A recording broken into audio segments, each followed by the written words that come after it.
How to use focus mode to block distracting apps on Android. Hey guys, welcome back. If you want to concentrate and stop distractions on your Samsung device, focus mode is one of the perfect tools you can use, or even if you are on any other Android device, you might find similar options. So, this will let you temporarily block apps and steal your attention. So, here's how you set it up. Open Settings. Now, from here, you want to scroll down and find Digital Wellbeing and Parental Controls. From there, you can access your focus mode. Here you've got your driving monitor, your screen time while walking, and then right at the bottom you can find focus mode. Tap on it.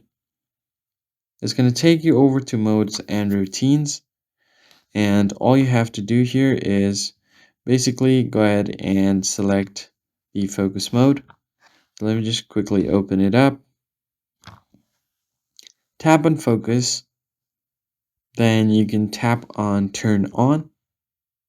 Here you can find the restricted app usage. So if you want, you can further customize it. Just go ahead and tap on restrict app usage and select the list of apps that you want to restrict. Now that is basically it, guys. Now you've successfully turned on the focus mode.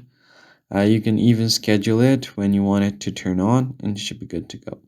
That's basically it, guys. I hope this tutorial was helpful. Hit the like button down below and subscribe. I'll see you guys in the next one.